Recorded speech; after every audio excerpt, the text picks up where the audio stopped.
Let's learn a bit about Pesach. I'll tell you, I had a very strange encounter. This goes back several years. Before I came to live in North Manchester, I lived in sunny Cheshire. Cheshire was a very, very interesting place to be. It was leafy and huge houses. It was a very much of a up. We had footballers living there. It was a very, very fancy area. The shul was there, so I was there, but I didn't have much else to do with it all. And so I'm not going to stretch a point to tell you that Cheshire is a bit more upscale than where we were before. We were living in Fallowfield, which was a inner city area. So I remember one day I'm going, walking down the pathway towards the shul, and my next door neighbor was a young man who seemed to have a lot of cars and a lovely home. I didn't know what he does for a living. We don't see much of each other, and he doesn't he doesn't daven in our shul, let's say. But when we meet, it was always an interesting discussion. So that day, I remember I see somebody coming towards me, and he's jogging, which is nothing new in that area. Seems everyone runs around and jogs. He's all dressed up in his lycra suit and he's running, and I see he's schlepping a tire. He had a long rope that led to a tire, and and the rope was tied around his waist. So as he's running, he's schlepping this big tire. So, I didn't know what to say to him. We came close. I said, should I wish him good morning or say, by the way, you're dragging a tire behind you? So perhaps I should ask him if he was doing some sort of penance for some dark misdeed. In the end, I greeted him and he answered me. And then he smiled and said, I'm getting into shape for our trip to the North Pole. We're going next week. Right, said I. I think to myself, a vacation in the North Pole. Felt machagang. Please send me a postcard. Thank you very much. So we chatted a bit more, and he invited me to run with him.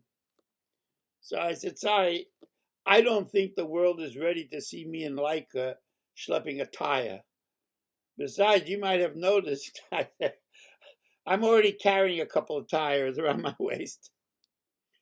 But the conversation got me then thinking, we all schlep tires, burdens that weigh heavily on us and take a toll.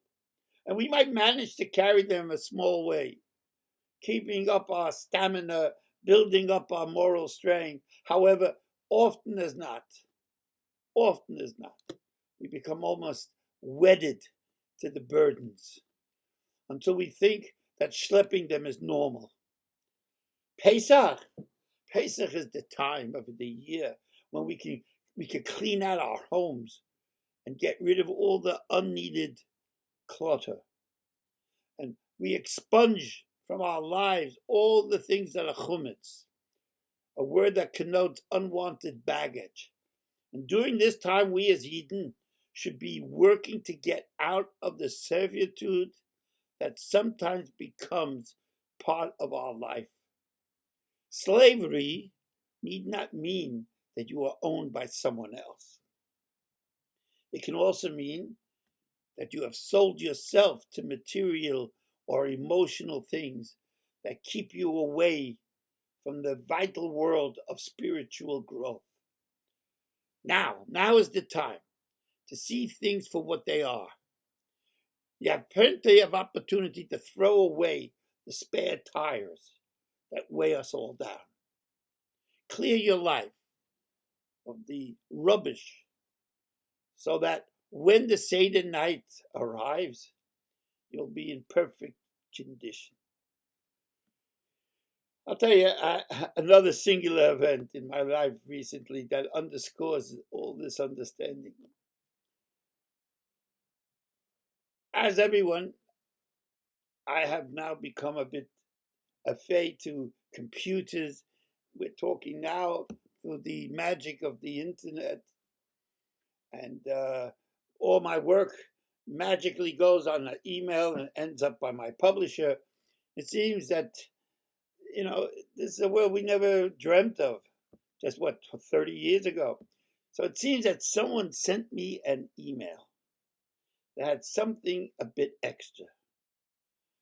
It's what's called in computer speak a virus. Now, unbeknownst to me, said bug sat itself down in the bowels of my computer and started to eat its way through all my files. This, by the way, corrupts the files, and the term is quite apt to the description. It silently ruined everything I had worked on in the past few years. And soon I noticed strange things started happening. The computer didn't work the way it used to. Words were lost. Whole files went astray. There, after a period of self-denial and just being upset about the slowness of the machine, I decided I had to seek help. So I went to a computer doctor, and he told me some very tragic news. He said, "You have caught a virus. You're going to have to wipe out everything and reformat the hard disk." Reformat? That's a frightening word. I never heard that word before, but I mean, in context of my life, a reformat. What it means is that I would have to start from scratch, as if the computer had never been used before. Everything would have to be reintroduced. And that we'd have to rebuild the memory. And trust me when I say this, it took the wind out of me. The entire business took about a week, during which my anxiety levels were at all-time high. I share this tale of woe because we may all carry some sort of corrupt file within ourselves.